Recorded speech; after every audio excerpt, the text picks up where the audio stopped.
May 4, 1970, Kent State University. Students sprint across campus as National Guardsmen close in, rifles drawn, bayonets fixed. What began as a protest against the Vietnam War turned into chaos, fear, and tragedy. In moments, the Guardsmen opened fire, killing 4 students and wounding 9 others.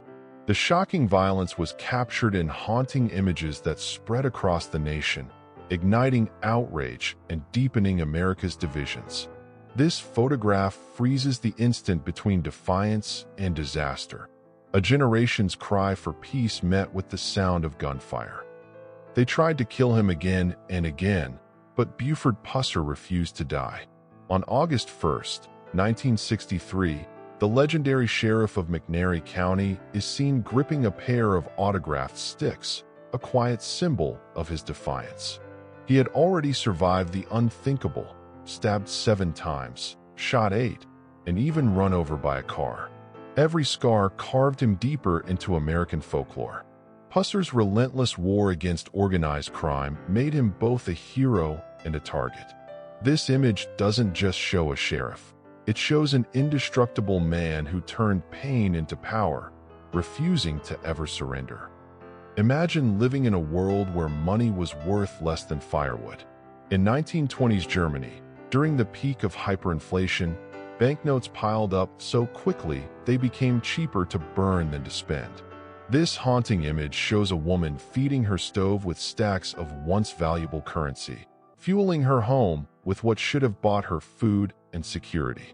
Families carried wages in wheelbarrows, only to find them worthless hours later. The Weimar Republic's collapse wasn't just economic, it was psychological, destroying trust in money itself. Here, fire turned currency into ashes, symbolizing a nation on the brink of chaos. She wasn't just a contestant, she became a spectacle.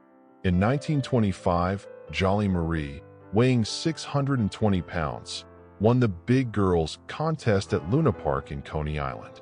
Her prize, $25 and a season ticket to the park, a fortune and freedom for someone often mocked by society. This photograph captures her joy as she rides the witching waves, waving proudly at the crowd. At a time when amusement parks turned human bodies into attractions, Marie transformed ridicule into triumph. Her story is a glimpse into a past where entertainment and exploitation blurred, yet she found her moment to shine. He knew the risk, but he also knew the power of defiance. In 1956, Cecil Williams bent down to drink from a whites-only fountain, a simple act that exposed the cruelty of segregation. More than just a subject, he was also behind the lens, an avid photographer capturing the raw truth of civil rights injustices. His camera and his courage became weapons against inequality, documenting a system built on humiliation. This photograph freezes the moment when one man turned everyday defiance into undeniable evidence, forcing America to confront its own reflection. He looked like an ordinary man, but Robert Hansen was hiding monstrous secrets. In Alaska during the 1970s and 80s, Hansen lured women into his trap, then released them into the frozen wilderness. Armed with a rifle, he stalked them like prey in a twisted game of life and death. At least 17 women never escaped his hunting grounds, their lives stolen in silence under the Alaskan sky.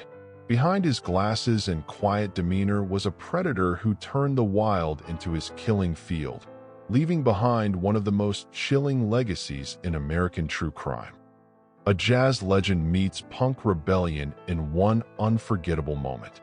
In 1961, Louis Armstrong, the king of swing, crossed paths with a French punk who didn't want just a signature on paper. He wanted it etched onto his skin.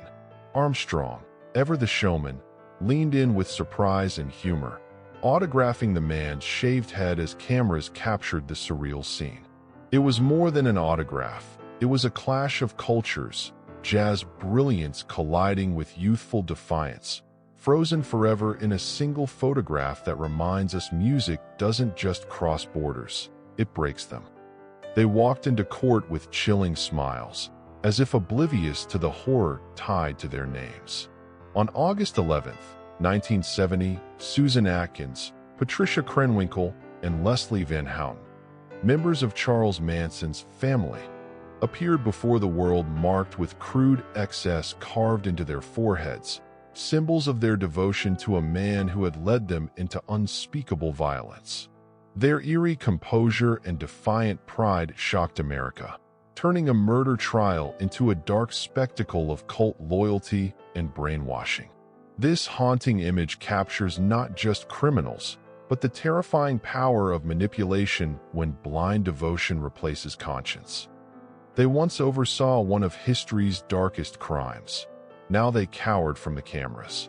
In 1964, former SS guards of the Treblinka extermination camp faced justice in West Germany, accused of orchestrating the deaths of nearly 1 million Jews. Reporters pressed in, determined to expose their faces to the world, but the men hid behind hands and folders, desperate to escape the gaze of history. This haunting image captures the collision of guilt, shame, and accountability, a moment where those who once showed no mercy sought invisibility, as the weight of their crimes finally caught up with them. They were just kids, but America called them workers. By 1910, more than 2 million children between ages 5 and 15 toiled in brutal conditions. Some faced blistering heat in glass factories. Others battled the choking dust of coal mines, while many risked life and limb in textile mills filled with dangerous machines. Their small hands and weary faces carried the weight of an industrial nation built on exploitation. This haunting image reminds us that childhood was once sacrificed for profit, and that every right protecting children today was bought with the suffering of those too young to fight for themselves. A strange yet heartwarming image. President John F. Kennedy sits beside his daughter Caroline, wearing a mask of her own father. It's 1962, the height of the Cold War, when nuclear tension haunted every American household. Yet here, inside the Kennedy home, there's laughter, play, and the innocence of childhood. Caroline's mask feels almost prophetic, her father's face destined to become a symbol etched into history. This photo reminds us that behind the title of Commander-in-Chief was a dad, finding comfort in the simple joy of his daughter's game, even as the world outside edged closer to chaos. His face is smeared with dirt, his eyes hollow with defeat. This was the reality of war. In 1944, British troops captured a young soldier from the 12th SS Panzer Division, one of Hitler's most feared units. Just weeks earlier, these same soldiers had been told they were the unstoppable spearhead of the Reich. Now, the so-called elite stood broken, their empire crumbling around them. This haunting image reminds us that even the most indoctrinated armies eventually collapse under the weight of their crimes, and that the fight for freedom demanded everything from those who stood against tyranny. Desperation wore a sign around its neck. In 1930, as the Great Depression crushed America, men gathered in Times Square with placards reading "Cook, Painter, Laborer," offering to work for just $1 a week. They weren't criminals or beggars, but fathers and husbands willing to do anything to keep their families alive. This haunting scene captures the depth of a nation's despair when dignity was traded for survival and hope was rationed like bread. It is a chilling reminder of how fragile prosperity can be and how quickly the American dream can slip through desperate hands. Would you dare to drive a car off a broken bridge? In the 1920s, this wasn't a Hollywood stunt. It was a real test of engineering. Automakers pushed vehicles like the Overland to their limits, proving strength and reliability with heart-stopping jumps that could end in disaster. For the crowd watching, it was both spectacle and sales pitch. If a car could survive this, it could survive anything. This daring leap captured the raw spirit of innovation and the fearless marketing that defined the roaring age of automobiles in America. Free subcultures. One street corner. In 1980s England, a punk, a rude boy, and a skinhead could stand side by side, symbols of rebellion, music, and identity colliding in a turbulent era. Punks screamed against the system, rude boys carried the rhythm of ska and reggae, and skinheads walked a line between working-class pride and controversy. Yet here, they're just kids, united more by friendship than by politics. This snapshot freezes a rare moment when style, sound, and defiance blended together, capturing the raw energy of a generation refusing to be ordinary. Chaos above the rooftops. This isn't a brawl in a pub, but two drunken women tearing into each other on a London rooftop in 1902. With fists, hair-pulling, and sheer rage, these street fights were raw entertainment for working-class neighborhoods, where poverty and gin fueled tempers. London at the turn of the century was no stranger to desperation, and scenes like this were both shocking and common. This frozen moment captures not just a fight, but the struggles of survival in a city bursting with inequality, tension, and people pushed to their limits. This isn't a classroom, it's the future. In 1955, a woman demonstrates the power of a General Electric mainframe computer, using a blackboard to show calculations the machine could process faster than any human mind. At a time when computers filled entire rooms and women were often the ones programming or operating them. Images like this highlight the birth of modern computing. What looks primitive today was groundbreaking then, paving the way for the technology that now fits in our pockets. The revolution started here, with chalk, wires, and vision. 7:05 a.m., September 11th, 1905, New Yorkers awoke to chaos.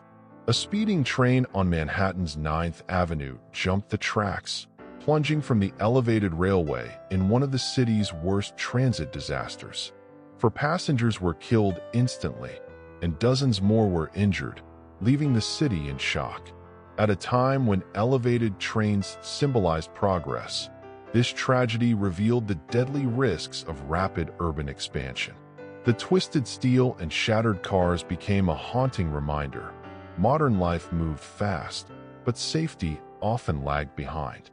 Progress came at a cost, and New York paid it that morning. The Germans feared them more than ghosts. Known as the Night Witches, these Soviet women pilots of the 588th Night Bomber Regiment struck terror across Nazi lines in World War II.